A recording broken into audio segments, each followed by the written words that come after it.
Glória a Deus. Graça e paz, igreja. Amém. Bom dia a todos. Pode se sentar.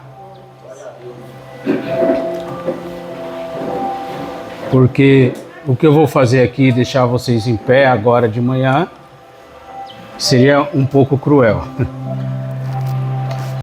Mas, conversando com a pastora essa semana, e ela falou comigo: Ricardo, prega domingo, e no próximo domingo eu prego. E chegando essa época de festa, de comemoração, de lembrança, né, como é a da Páscoa, essa é a semana mais importante do ano de um cristão. E hoje, domingo, de manhã, é o dia mais importante na vida de um cristão. Hoje de manhã eu li a passagem ali dos discípulos do caminho de Emaús. Eles estavam indo embora. E eu prestei atenção num trecho que eu nunca tinha reparado. Que eles falam assim, ó: de madrugada, algumas mulheres do nosso meio foram visitar o túmulo e voltaram dizendo que o túmulo estava vazio. Então, naquele mesmo dia em que Jesus ressuscitou, aqueles discípulos estavam indo embora, estavam fugindo. E mal eles sabiam que ao partir do pão o Senhor se revelaria para eles. Aleluia. Ainda tem tempo de Jesus se revelar para nós hoje. Mas o coração de pastor fala mais alto.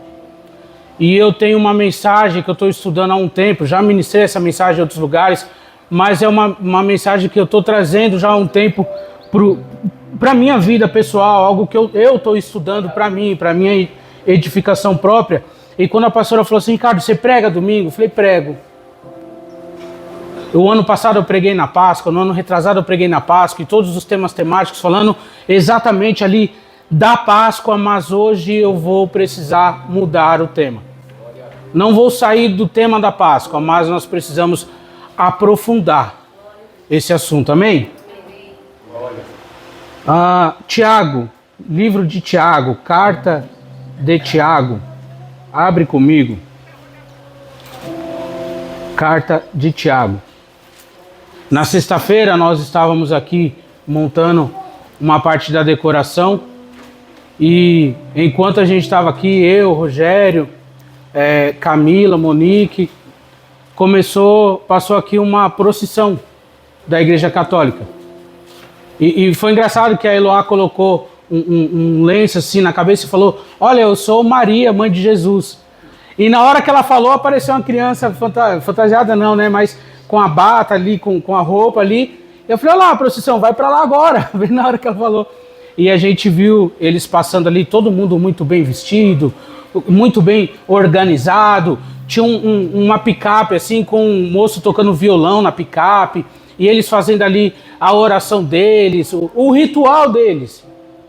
E tem gente que olha para aquilo e é bonito, de fato. Eu já participei de procissão, eu morava numa cidade de 5 mil habitantes e a procissão lá era o momento áureo da Páscoa. Então tem aquela igreja matriz bem grande na cidade, o padre é que manda na cidade.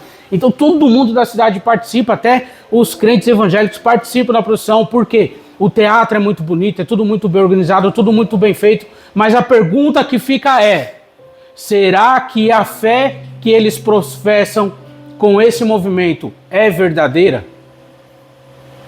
Será que a fé que eles estão ali professando com todo aquele teatro, com toda aquela arte, com toda aquela organização, será que ela é uma fé viva? Hoje eu quero trazer esse tema para nós aqui. Qual fé que nós professamos? Será que a fé que nós professamos é verdadeira? É real? Tiago, capítulo 2. Eu falei para os irmãos se sentarem porque nós vamos ler esse capítulo inteiro agora, amém? Eu estou aqui com a versão NAA. E a partir do versículo 1 diz assim: meus irmãos, vocês não podem ter fé em nosso Senhor Jesus Cristo, o Senhor da glória, e ao mesmo tempo tratar as pessoas com parcialidade. Porque se entrar na sinagoga de vocês um homem com anéis de ouro nos dedos, vestindo roupa luxuosa, e entrar também um pobre muito mal vestido, e vocês derem um tratamento especial ao que está vestido com a roupa luxuosa, dizendo: você, sente-se aqui no lugar de honra, e disserem ao pobre: você, fique em pé, ou sente-se ali, abaixo do estrado dos meus pés. Será que vocês não estarão fazendo distinção entre vocês mesmos e julgando as pessoas com critério errado? Escutem, meus amados irmãos. Por acaso Deus não escolheu os que para o mundo não são pobres, para serem ricos em fé e herdeiros do reino que ele prometeu aos que o amam? No entanto, vocês desprezam os pobres. Por acaso não são os ricos que oprimem vocês? E não são eles que os arrastam para os tribunais? Não são eles os que blasfemam? Que bom nome que foi invocado sobre vocês? Se vocês de fato observam a lei do reino, conforme está na Escritura, ame o seu próximo como a si mesmo, fazem bem. Se, no entanto, vocês tratam as pessoas com parcialidade, cometem pecado, sendo condenados pela lei como transgressores. Pois quem guarda toda a lei, mas tropeça em um só ponto, se torna culpado de todos. Porque aquele que disse: não cometa adultério, também ordenou: não mate. Ora, se você não comete adultério, porém mata, acaba sendo transgressor da lei. Assim, falem e vivam como pessoas que serão julgadas pela lei da liberdade, porque o juízo é sem misericórdia sobre quem não usou de misericórdia. A misericórdia triunfa sobre o juízo. Meus irmãos, qual é o proveito? Se alguém disser que tem fé, mas não tiver obras, será que essa fé pode salvá-lo? Se um irmão ou uma irmã estiverem com falta de roupa e necessitando do alimento diário, e um de vocês lhe disser: vão em paz, tratem de se aquecer e de se alimentar bem, mas não lhes dão o necessário para o corpo, qual é o proveito disso? Assim também a fé, se não tiver obras, por si só está morta. Mas alguém dirá: você tem fé e eu tenho obras. Mostre-me essa sua fé sem as obras, e eu com as obras lhe mostrarei a minha fé. Você crê que Deus é um só? Faz muito bem. Até os demônios creem e tremem. O seu tolo. Você quer ter certeza de que a fé sem as obras é inútil? Por acaso não foi pelas obras que Abraão, o nosso pai, foi justificado quando ofereceu seu filho Isaque sobre o altar? Você percebe que a fé operava juntamente com as suas obras, e que foi pelas obras que a fé se consumou. E se cumpriu a Escritura que diz: Abraão creu em Deus, e isso lhe foi atribuído para a justiça. E ele foi chamado amigo de Deus. Assim, vocês percebem que uma pessoa é justificada pelas obras e não somente pela fé. De igual modo, será que não foi também pelas obras que a prostituta Raabe foi justificada, quando acolheu os emissários e os fez partir por outro caminho? Porque assim como o corpo sem espírito é morto, assim também a fé sem obras é morta. Queridos, essa é uma das aparentes contradições que a Bíblia nos traz. Por quê? Se a gente lê os Evangelhos, o Novo Testamento, de forma cronológica na sua escritura, nós vamos começar lendo os Evangelhos, nós vamos ler Atos dos Apóstolos e nós vamos ler as cartas às igrejas.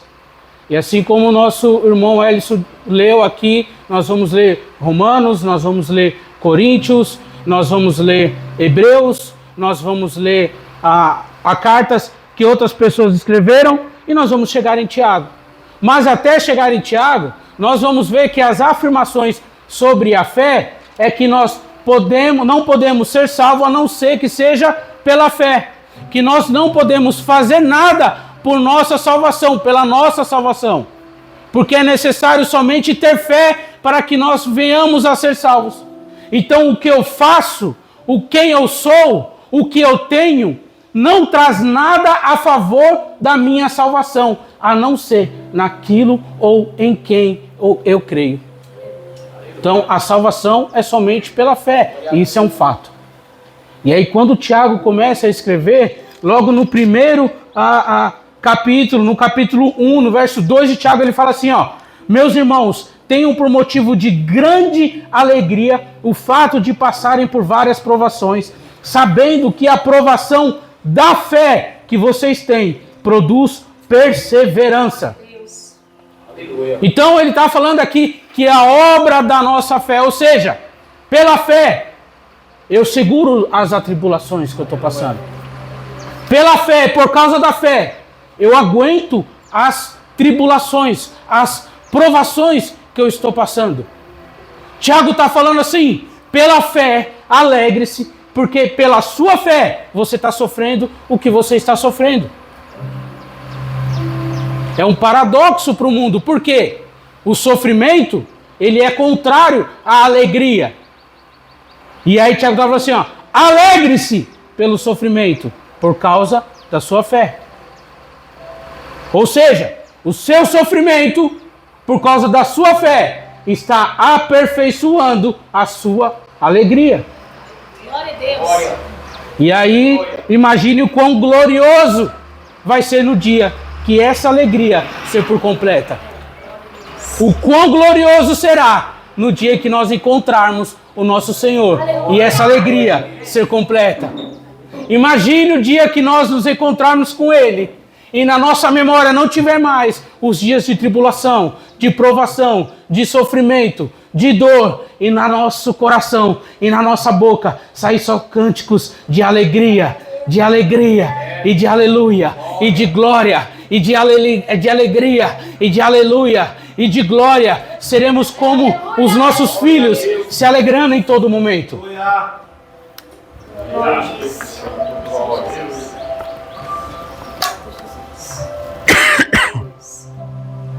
Então Tiago, ele vai trazer essa questão de que a nossa fé, ela é provada através das nossas obras. E nós estamos aqui no dia 5 de abril de 2026. E até hoje existe muita treta por causa desses versículos que nós lemos. Porque um grupo vai falar que não, a salvação só vem pela fé, é só através da fé, eu não preciso fazer nada. E aí Tiago vai falar, olha, mas a fé sem obras, ela é morta. A fé sem obras não é uma fé viva. A fé sem obras não é uma fé verdadeira. A fé sem obras é uma fé morta, infrutífera, que não se movimenta, que ficou na memória.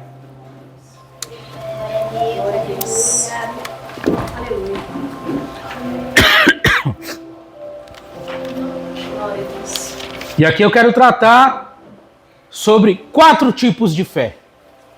Para a gente saber se a nossa fé é verdadeira ou não, nós precisamos passar por esses 4 tipos de fé. E nessa leitura que nós fizemos de Tiago 2, por isso que eu os convidei a ler o capítulo inteiro, porque nós passamos por esses 4 tipos de fé aqui dentro dessa leitura. O primeiro tipo de fé que nós passamos é a fé testada. A nossa fé, ela é testada. Nossa fé é provada diariamente. Todo momento a nossa fé é testada. E o primeiro teste que Tiago traz aqui é o teste da igreja. E quando ele fala aqui, meus irmãos, o primeiro versículo que nós lemos é uma ameaça para nós. Tiago está falando assim, meus irmãos, vocês não podem ter fé em nosso Senhor Jesus Cristo, o Senhor da glória, e ao mesmo tempo tratar as pessoas com parcialidade. Ele está falando assim, ó, se você trata alguém com parcialidade, se você olha alguém e já julga essa pessoa pela aparência, você não pode ter fé em nosso Senhor Jesus Cristo, o Rei da Glória. E aí, qual o primeiro teste? Ele fala assim, olha, vocês estão na igreja, vocês estão no culto, e aí entra 2 homens na igreja. E aqui ele está falando com a diaconia da igreja. Ele está falando com quem está na porta da igreja, com a recepção da igreja. Então assim, ó, na hora que eles chegarem, você vê um homem bem vestido, com um anel de ouro, com roupas caras, encostou um carro caro, uma pessoa bem de presença, e do lado dele tiver uma pessoa mal vestida, que não está cheirando bem, e você pegar essa pessoa que está bem vestida e sentar no lugar de honra, e pegar a outra pessoa que não está bem vestida e sentar ela lá no fundo, escondida de todo mundo, você não pode ter fé no nosso Senhor Jesus, o Rei da Glória. Aleluia. Glória. Então, o primeiro tipo de fé que nós precisamos nos atentar é a fé testada. Eu me lembro que, após até ministrar essa mensagem, eu estava num culto com alguns amigos lá na Penha e tinha um advogado andando com a gente. E esse rapaz nos procurou porque ele estava cansado da vida dele, do estilo de vida que ele levava, e ele viu um amigo meu pregando, gostou e colou nesse amigo meu. Então, todo culto que a gente ia, a gente andava, todos os dias a gente estava em uma igreja diferente, todos os dias a gente pregava num lugar diferente. E ele bancava a gente, começou a bancar a gente, o cara muito rico, tinha muito dinheiro. E ele começou a bancar a gente. Então ele saía do escritório de advocacia dele, vinha lá na cidade de Tiradentes buscar a gente e levava a gente para todo lugar. E ele começou a arrumar a agenda pra gente. Ó, hoje vocês vão pregar numa igreja aqui. E a gente chegou numa igreja que ele arrumou pra gente pregar. E a gente chega lá, terno, gravata, todo mundo de Bíblia na mão, penteca até o tutano. Então aquelas Bíblias enormes. Hoje eu uso uma Bíblia mais enxuta aqui, mas em casa eu tenho aquelas Bíblias grandes de estudo, e nessa época, para ostentar, a gente usava isso, né? Pegava aquela Bíblia grandona, levava embaixo do braço aqui, e a gente chegou na igreja, todo mundo bem arrumado, terno, gravata, e o advogado com a gente. E o advogado bem arrumado, terno, gravata, mas era um cara promíscuo. E nesse dia ele tinha confessado pra gente, olha, hoje de manhã, esse era o problema dele, hoje de manhã eu fui para um prostíbulo. Ele gastava todo dia, ele vendeu apartamento para gastar dinheiro nesse lugar, nessas casas. Esse era o problema que ele tinha. Ele falou, gente, hoje de manhã eu já fiz isso. Eu preciso que vocês orem por mim. E nesse dia nós passamos uma parte da tarde junto com ele, e chegando na igreja, todo mundo lá, a igreja pentecostal, e depois da mensagem o fogo pegou, igual vai ser aqui hoje, Rogério. O fogo pegou e começaram a se manifestar muitos demônios naquela casa. E a gente começou a orar. E eu sabia quem estava comigo, eu conhecia. Mas quem era da igreja não conhecia quem estava com a gente. Então, como era uma igreja pequena, não tinha cadeira no púlpito, ficou todo mundo aí na nave da igreja. E enquanto a gente estava ali orando e expulsando os demônios, a igreja, aquele movimento, um irmão da igreja pegou na mão do advogado e falou, varão, vem também, porque aqui é seu campo de trabalho, aqui você pode trabalhar também. Trouxe e colocou a mão dele para orar sobre a vida de outra pessoa. Na hora eu peguei na mão e voltei com ele. Você não vai orar por ninguém aqui hoje não, varão. Você está com a mão suja. Você está com o coração... Você está todo sujo, na verdade. Até fiz assim depois que eu peguei nele. Deixa eu me limpar também. Mas o que aconteceu ali? Ele está bem vestido. Ele está bem arrumado. Ele parece com a gente. Mas não é nem... Eu vou falar irresponsabilidade, mas eu vou tratar isso aqui de forma bem saudável, porque é só perguntar, quem veio com você? Quem é esse que está entrando aqui? Nós precisamos ter responsabilidade de trazer pessoas para dentro da nossa casa. Então entrou bonito, bem vestido, quem é você? Aqui é o meu lugar de responsabilidade, de segurança. Daqui para dentro, quem protege sou eu. Daqui para dentro, eu preciso conhecer quem está aqui. Qual é o seu nome? Qual é o seu cargo? De onde você veio? O que você faz? Qual a sua referência? Sabe por quê? Eu tive uma pastora, a pastora Sandra, que ela ia ministrar nas igrejas e ela ia vestida de mendiga. E ela era impedida de entrar nas igrejas. O pessoal colocava ela lá no fundo. E o pastor sabia daquilo, que ela estava vestida daquele jeito. E na hora que o pastor falava, e hoje a pregadora da noite vai ser a pastora Sandra, ela se levantava e ia. A cara dos irmãos ia no chão. E a mensagem era justamente essa. Porque é intrínseco nosso. É até seguro para nós. Você vê uma pessoa bem vestida, bem arrumada, e você vê uma pessoa que não está muito bem arrumada, mas, coloca aqui, ó, uma pessoa de social e coloca aqui um cara de regata, bermuda e tênis. Quem você vai abraçar primeiro? Instintamente você vai naquele que está de social. Para quem você entrega seu carro para dirigir? Instintamente para quem está de social. Para quem você vai achar mais segurança? Instintamente para quem está de social. Me lembrei agora, tem um post muito antigo, eu trouxe da época de Orkut, trouxe para Instagram e Facebook. Na época, um médico, um cara entra no corredor de hospital, é uma tirinha de gibizinho assim, ó. O cara entra pelo corredor de hospital e passa na frente, na fila de todo mundo. Só que ele tá de bermuda, tá de camiseta e tá com um colete de motoqueiro, todo tatuado, cabelo todo coisado. E ele entra, passa no corredor, o pessoal começa a brigar. Por que ele passou na frente? Por que ele entrou na frente? Daqui a pouco ele sai vestido de médico. E aí, com o jaleco de médico, com a touca, com a máscara, não vê a barba, não vê as tatuagens, não vê mais o estilo dele. Então, o que Tiago está falando aqui? Vocês não podem ter fé no nosso Senhor Jesus, o Rei da Glória, se vocês tratam as pessoas pela estética. Aleluia. O primeiro estilo de fé aqui é a fé testada. E aí, o resultado dessa fé testada vai evidenciar se a nossa fé é morta ou se a nossa fé é viva. E aí Tiago continua. Ele fala lá no verso 8, que nós lemos assim, ó. Se vocês de fato, olha só, se vocês de fato observam a lei do reino, conforme está na Escritura. E que lei é essa? É a lei áurea. É a maior lei. Quando perguntaram para Jesus assim, mestre, qual é a lei mais importante? Jesus disse, ame o seu próximo como a si mesmo. E aí Tiago está falando aqui. Se vocês de fato observam a lei do reino, conforme está na Escritura, ame o seu próximo como a si mesmo, faz bem. Se, no entanto, vocês tratam as pessoas com parcialidade, cometem pecados, sendo condenados pela lei como transgressores. Porque como é natural, como eu disse aqui, é natural. E eu passo por isso também, queridos. Eu passo por isso também. É difícil não julgar a pessoa pela aparência. É muito difícil. Eu trabalhei num lugar em que a gente tinha treinamento de segurança de 6 em 6 meses.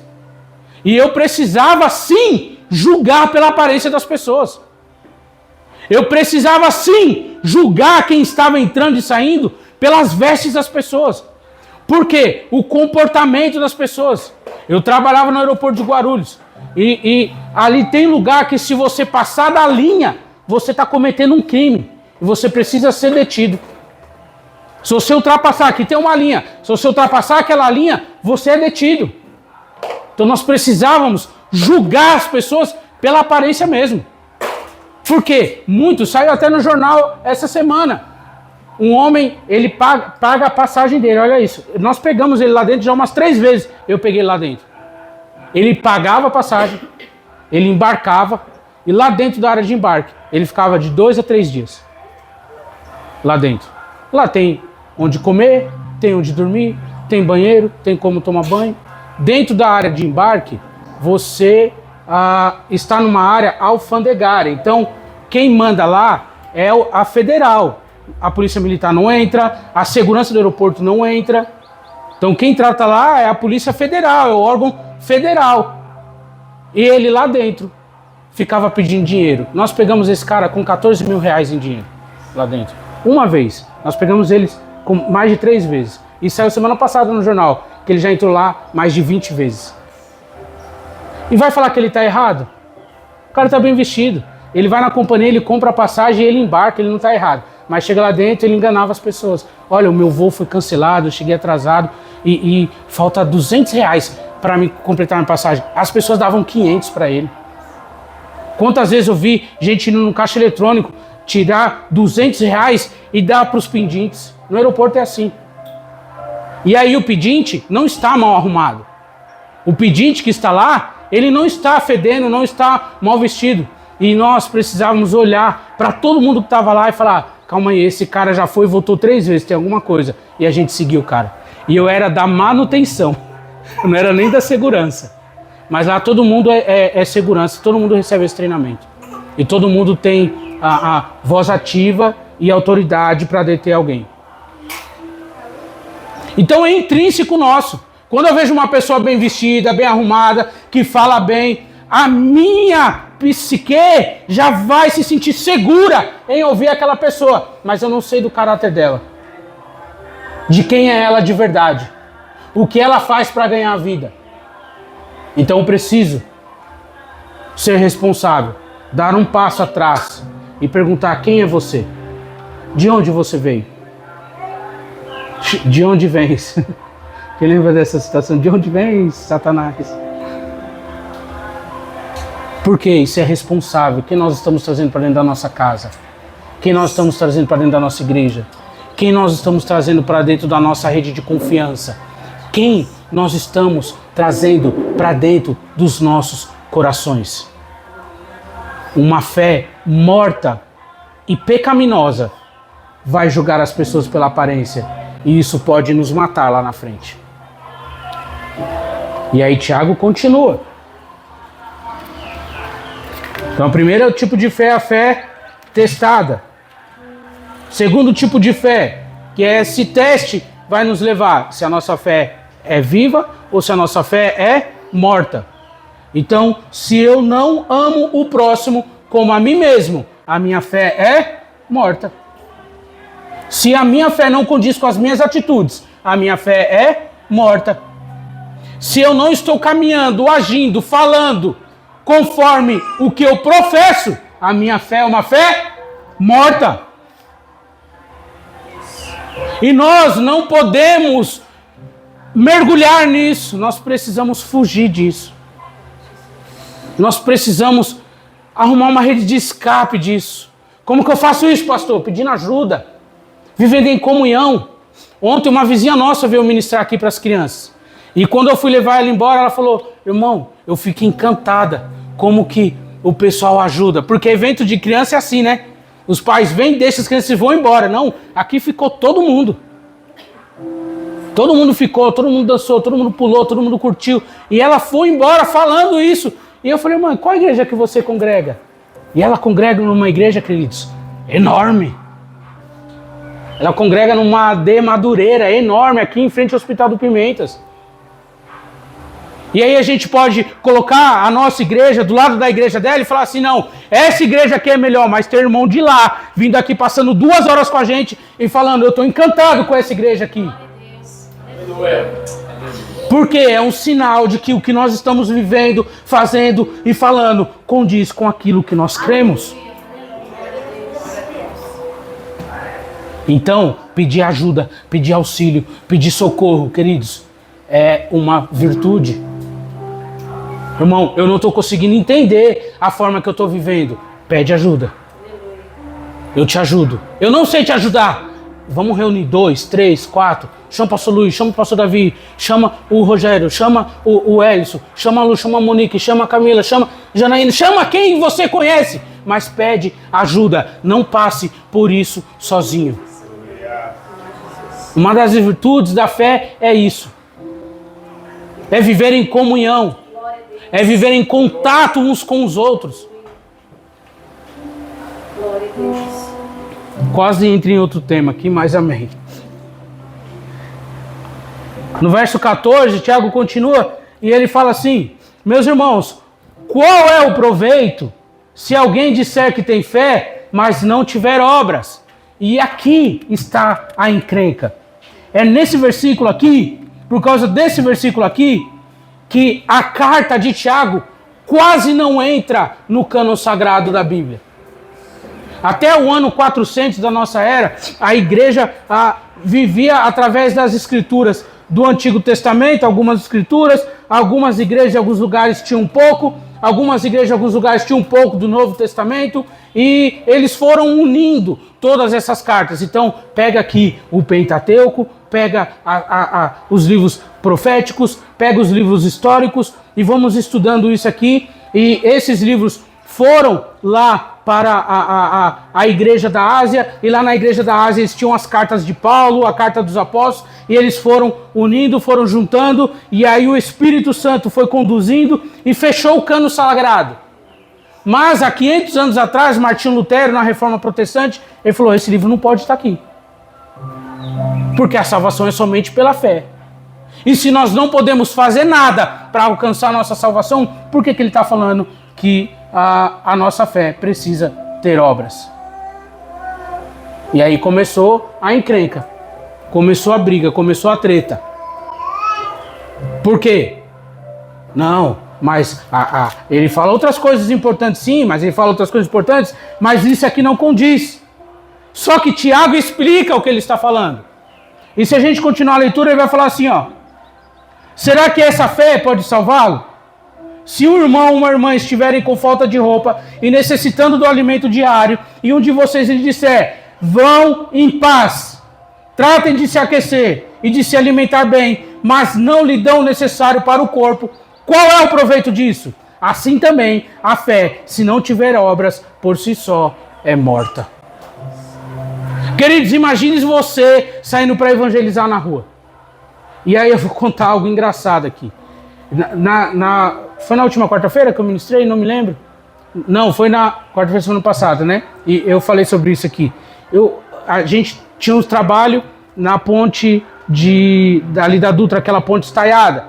Então tinha um pessoal que dormia ali embaixo da marquise da loja ali, do teatro. E nós íamos lá pegar esse pessoal, evangelizar esse pessoal e levar eles pro albergue. Então a gente tinha uma parceria com o albergue lá, e a gente levava lá, eles podiam tomar banho, trocar de roupa, comer. Nós passamos, a Eloá tinha 5 meses de nascida, nós passamos o Natal lá com eles. Nossa vida era essa, era trabalhar na rua, fazer evangelismo, missão, todo dia eu estava na rua fazendo alguma coisa. E aí um dia a gente pegava roupa de doação para levar para eles, né? Porque muitos não iam para o albergue. Então a Monique falou: ó, tem uma mala aqui, uma mala grandona assim, ó, de doação. Eu não vi o que tinha dentro. Quando eu cheguei lá, só tinha vestido, obrigado, Deus abençoe. Quando eu cheguei lá, só tinha vestido de festa. Os moradores de rua abriu assim: ô irmão, o que a gente vai fazer com isso? É um vestidão azul assim, ó, de festa. Aí eu meu Deus, que vergonha. A Monique mandou todos os vestidos que ela tinha, que ela foi madrinha, que ela foi pra doar na rua. Falei: gente, quem mora na rua não vai pra festa. Mas amém. Mas um dia nós estávamos lá e a gente não tinha dia e hora marcada. A gente via um povo na rua, a gente parava o carro e ia lá. E a gente estava ali. Hoje é uma loja grande lá, tem uma marquise assim bem grande. O pessoal dormia lá embaixo. A gente chegou lá e começou a conversar com eles e fez. As meninas pegaram as mulheres, nós homens pegamos os homens e nós sentamos em grupos. Abrimos a Bíblia e o menino levava violão, a gente cantava louvor com eles e fazendo culto. Enquanto a gente estava ali, evangelizando e orando, tinha gente chorando, se arrependendo. Parou uma Kombi na esquina. Parou a Kombi, o irmão abriu a porta da Kombi, cheio de marmita. Eu falei: hoje eu bato um rango aqui, porque eu estava com fome. A gente veio do trabalho direto para lá. Como eles viram que já tinha um grupo lá de missionários na rua, fecharam a porta e foram embora. A gente, de verdade, nós quase apanhamos dos mendigos. Porque eles falaram: tá vendo? Vocês estão aqui fazendo a gente perder tempo, cantando esses louvores para nós e orando, e a nossa comida foi embora. Eu precisei segurar 2 que vieram para cima da gente. Quem estava com a gente, a maioria era menina, mulher. Eu precisei segurar 2 caras. Por quê? Eles ficaram bravos, porque diariamente esse pessoal vinha trazer comida para eles. Como eles viram que já tinha gente ali, na cabeça deles, tá vendo como é bom a gente conversar, perguntar, se comunicar? Na cabeça deles, não, eles já estão lá, então eles já trouxeram coisas. As bolsas estavam no chão, estava tudo lá. Eles já trouxeram alimento para eles, foram embora. E a gente quase apanhou dos moradores de rua. E toda a mensagem, todo o choro, toda a oração que nós fizemos ali, caiu por terra. E aí Tiago está falando assim, a sua fé, sem essas obras, é morta. Se você orar por alguém e falar assim, ó, você está doente, você está com fome, você está com frio, mas eu vou orar que o Espírito te aqueça, que o Senhor mate a sua fome, que a palavra de Deus te sacie e você pode ir embora, a sua fé é morta. Eu não sou vaidoso em nada. Em nada. Eu vivi muitos anos da minha vida com 2 camisetas, uma bermuda e uma calça. Não sou vaidoso em nada. Agora que eu tenho algumas coisas. Mas nunca fui vaidoso em nada. Mas eu quis uma blusa uma vez. Eu falei, eu vou juntar dinheiro e vou comprar essa jaqueta pra mim.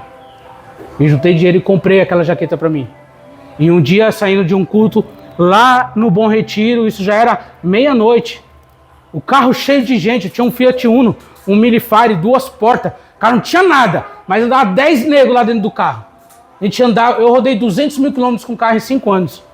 Quem entende de carro sabe que isso é muita coisa. E só final de semana, tá? Dia de semana é trabalhar de ônibus, só final de semana. A gente fazia culto no Jabaquara de manhã e no Guarujá à noite e depois ia lá pro Taboão da Serra. Levar o pessoal embora para voltar para casa aqui. Rodava muito, só muito. Rodava o carro. E a gente saindo com o carro cheio de gente, parei no farol lá na Tiradentes, Avenida Tiradentes, lá no centro de São Paulo. E aí um rapaz se levantou e veio até a porta do carro, meia-noite. Ô moço, o senhor tem alguma blusa de frio para mim? O porta-malas do meu carro andava cheio de roupa para doação. E eu falei pro menino, ô Murilo, puxa uma blusa, põe a mão aí e puxa uma blusa aí. Ele puxou a minha jaqueta que eu tinha acabado de comprar, que eu nunca usei. E aí eu peguei aqui e fiz assim. E aí veio na câmera lenta assim a minha blusa passando assim na minha frente assim, ó. E foi pra mão dele. Aí eu falei, não vai ficar só na blusa não, peraí. Abri a porta do carro, joguei em cima da calçada do carro. Vamos orar, varão.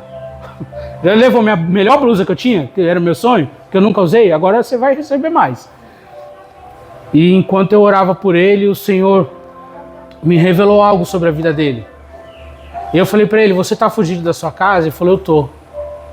Eu falei, porque você é homossexual? Ele falou, sim. Aí eu falei, mas foi você que fugiu, ninguém tirou. Ele falou, não, eu que fugi com vergonha. Aí eu falei, você quer voltar agora pra casa? Ele falou, quero. E aí ele me deu o telefone da mãe dele. A mãe dele é uma das juízas mais importantes de São Paulo.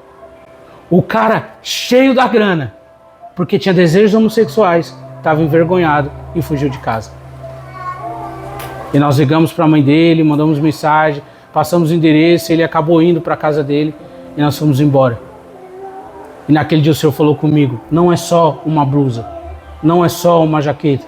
O que vale mais é o dinheiro que você paga para realizar o seu sonho aqui, porque isso é válido, tá? Não estou descartando isso não, a gente precisa trabalhar, estudar, correr atrás, investir, comprar o que nós sonhamos. Nós precisamos nos alegrar aqui, sim.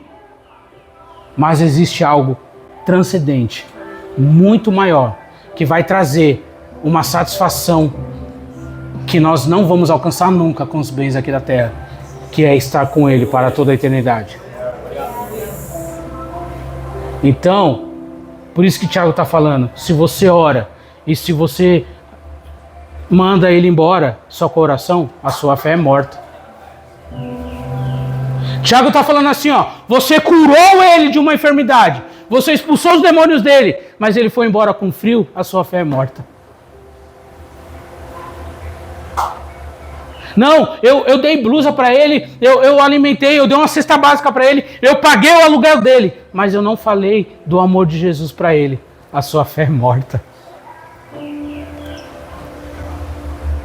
Mas Ricardo, eu não sei fazer isso sozinho, eu não consigo. Beleza, você tem uma oração? Eu tenho uma blusa para entregar.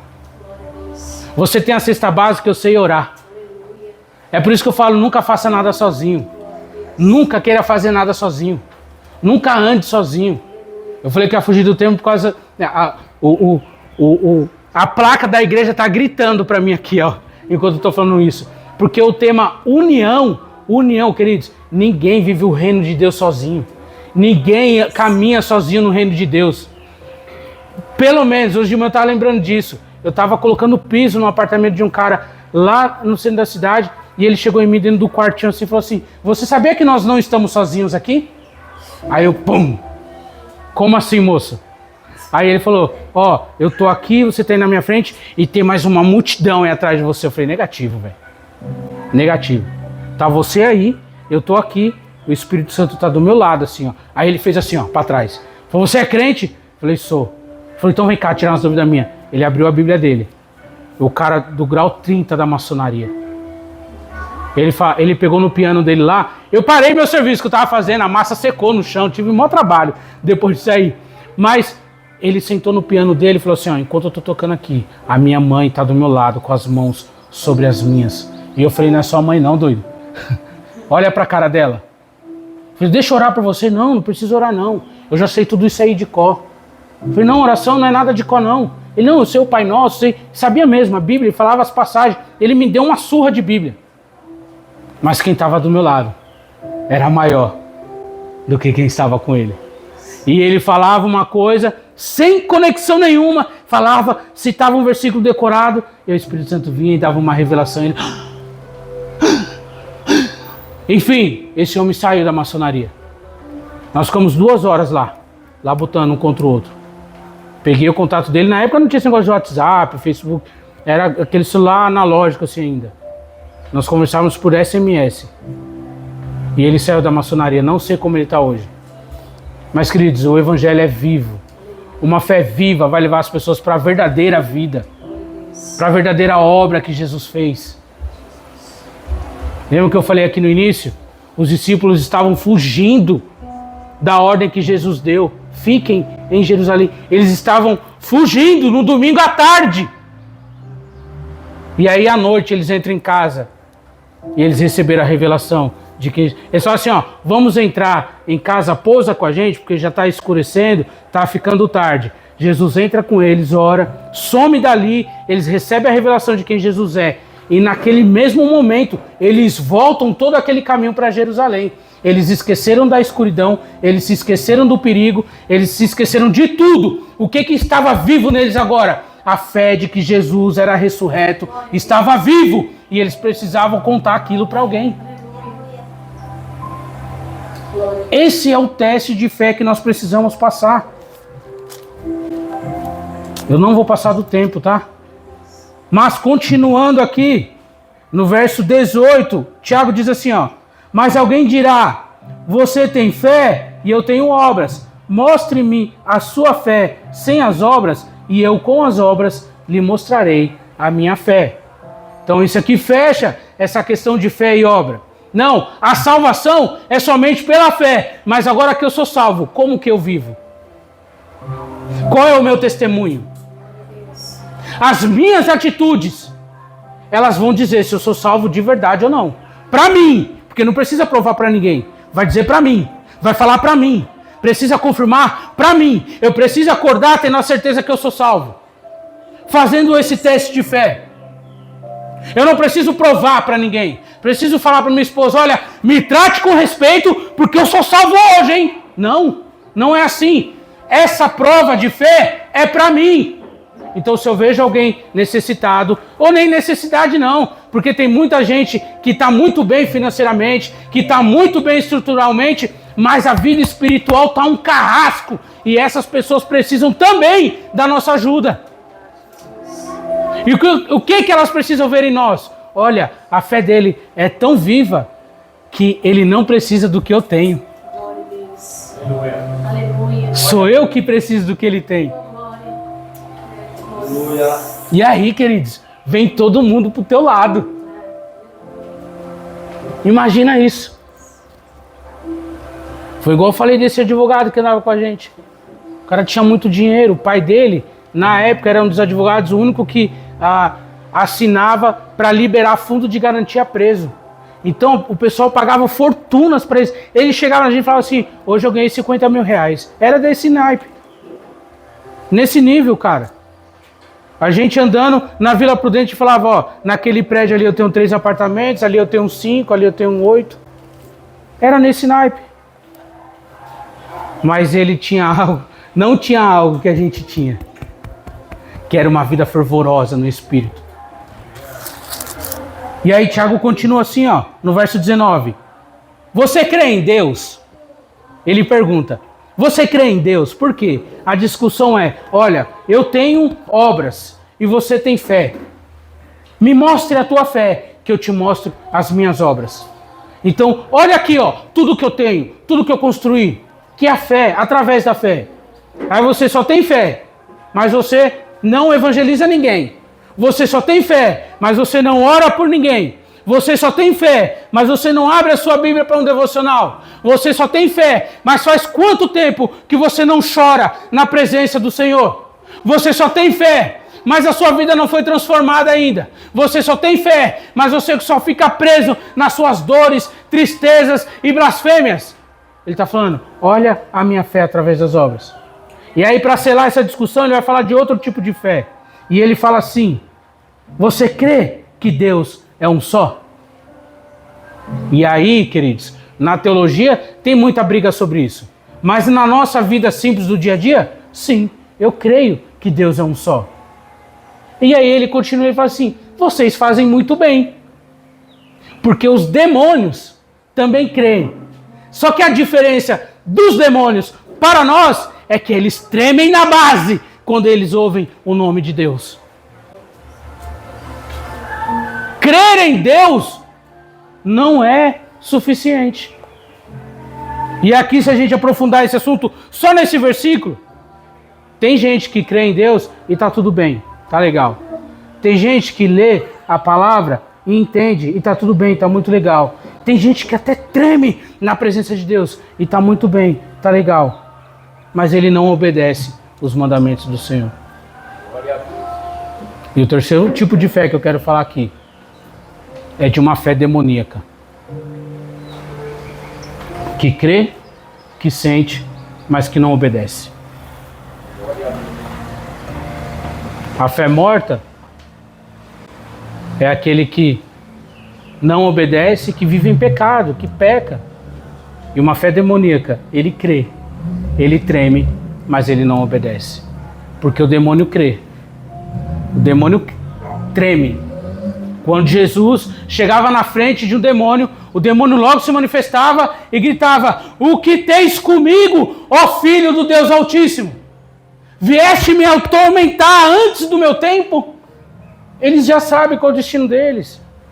Eles olham para Jesus encarnado. O que os homens não viam, os demônios viam. Vieste me atormentar antes do meu tempo. Eles já sabem o destino, eles já sabem tudo o que eles têm para viver. E mesmo assim, eles tremem na presença do Senhor. Por quê? Eles não o obedecem. Não adianta. Não, irmão, eu creio nisso aí. Ô varão, vamos trocar uma ideia, vamos conversar, porque você está fazendo isso, isso, isso. Não, irmão, eu estou de boa. Eu creio, tenho isso aí decorado. Ó, estou arrepiado só de falar aqui. Estou sentindo a presença de Deus, porque onde estiverem 1 ou 2 na presença de Deus, ali eu estarei. Estou arrepiado, estou sentindo. Mas chega em casa e não obedece. Maltrata a esposa. Quando a Lu falou aqui hoje, Senhor, traz restauração familiar. Pensou no meu coração isso. Tem gente que vê, que lê, que ora, que treme, mas desonra a esposa. Desonra o marido, desonra os filhos. Filhos que desonram os pais. Parece que é muita coisa pra gente, né? Mas não é. Porque quando o mandamento fala assim, ame o próximo como a ti mesmo, o próximo é o próximo. Quem é o próximo? O primeiro que chegar em mim. O próximo é o próximo. O próximo eu não escolho. O próximo não tem nome, não tem status. Não, o próximo é o próximo, Rogério.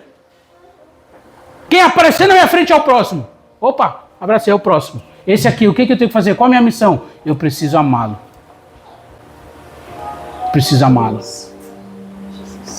Eu preciso dedicar a minha vida pela vida desse irmão, desse próximo. Senão a minha fé é uma fé demoníaca. Eu creio, eu conheço e eu estremeço, mas eu não obedeço. Fé de demônios. Ele sabe muito mais do que a gente. Conhece muito mais do que a gente.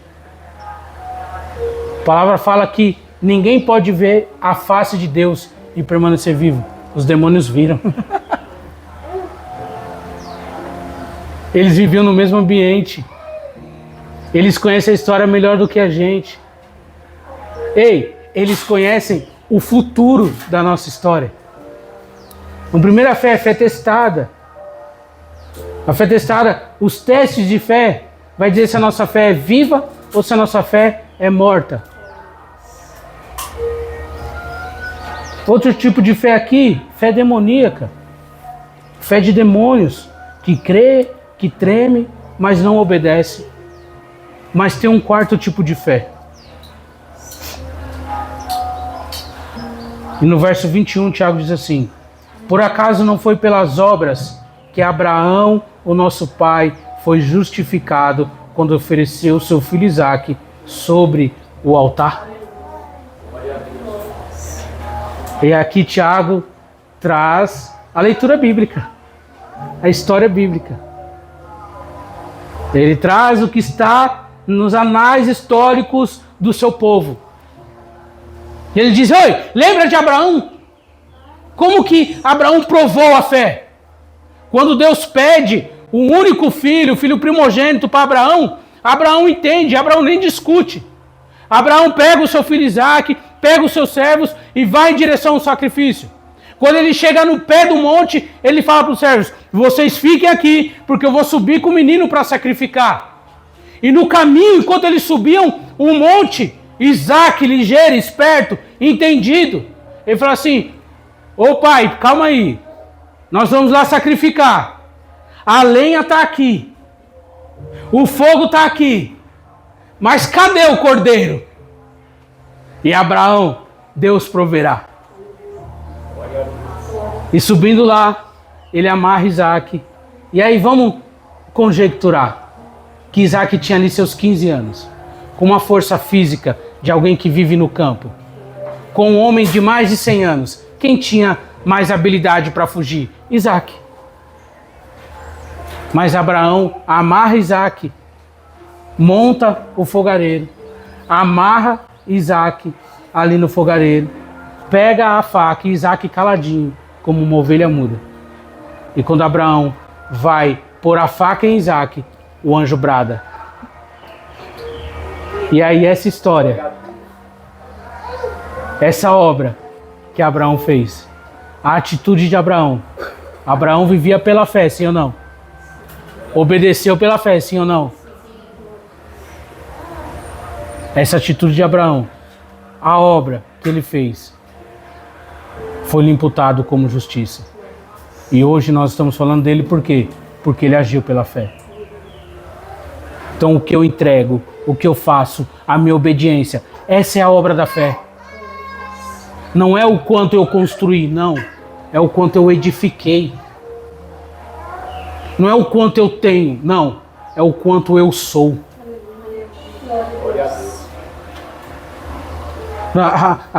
A fé não é contabilizada através da nossa conta bancária, não. Ela é contabilizada através da nossa intimidade com Deus.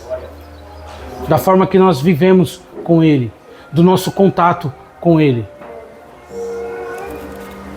E aí ele termina o texto, no verso 25, ele fala assim: de igual modo, será que não foi também pelas obras que a prostituta Raabe foi justificada quando acolheu os emissários e os fez partir por outro caminho?